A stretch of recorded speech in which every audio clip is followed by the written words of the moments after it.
Hello students जैसे कि हमारी एक्सरसाइज 7.1 चल रही है, उसका फर्स्ट क्वेश्चन हुआ था। अब हम करेंगे question number second. Question number second आपके सामने लिखा हुआ है ABCD is a quadrilateral in which AD is equal to BC, और उसके बाद बोला हुआ है DAB is equal to CBA। ध्यान से देखना, AD और BC इक्वल, AD और BC इक्वल, ये मार्क कर दिया। एंगल DAB ये पूरा एंगल किसके इक्वल है? CBA के, इस पूरे के। और हमें बोला है ट्राइंगल्स कॉन्ग्रुएंट करो। ध्यान से देखना, जो ट्राइंगल्स कॉन्ग्रुएंट करने के लिए बोला है वो हम अलग कर लेंगे। सबसे पहले है ABD,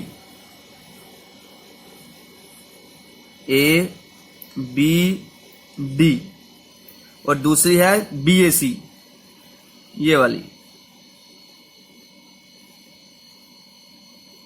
ये ट्राइंगल्स।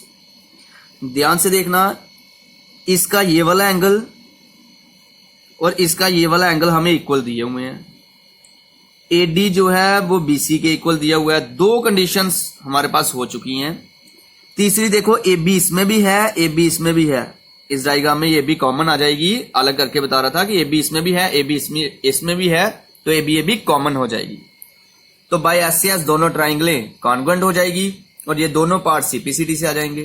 तो ध्यान से देखिए, गिवन टू प्रूव आप लिख लोगे, मैं सीधे प्रूफ लिख रहा हूं। In triangle ABD and triangle BAC, सबसे पहली कंडीशन क्या थी? AD is equal to BC, ये हमें गिवन था। AD जो है वो BC के इक्वल था, वो हमें गिवन था। सेकंड थी angle BAD equal to CBA, ये भी हमें गिवन था। ये इक्वल हमें गिवन थी, ये एंगल हमें गिवन था। AB common, AB is equal to AB common, ये दोनों में है। तो बाय, ध्यान से सुनना, दो साइड इंक्लूडिंग एंगल, दो साइड्स इंक्लूडिंग एंगल, तो by SAS congruency rule, triangle ABD जो है वो कॉन्ग्रुएंट हो जाएगी ट्राइंगल BAC के।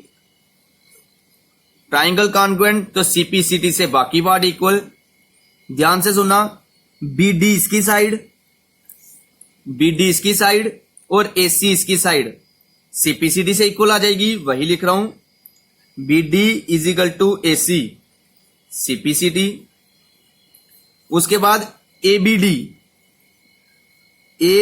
ये वाला इसका एंगल और BAC ये वाला एंगल, ये भी आपस में क्या होंगे? इक्वल, क्योंकि CPCD से बाकी पार्ट इक्वल होने थे, तो वही लिख रहा हूं। ABD is equal to BAC, किससे? CPCD। तो ये आपका फर्स्ट पार्ट था, ये आपका सेकंड पार्ट और ये आपका थर्ड पार्ट। होप आप सभी को सेकंड क्वेश्चन समझ आया होगा।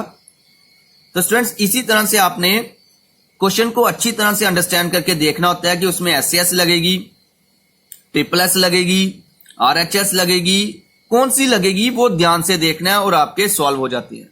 और बाकी जो पार्ट्स दिए होते हैं वो CPCD से हो जाते हैं। इसी तरह से आपने एक्सरसाइज सॉल्व करनी है। Thank you.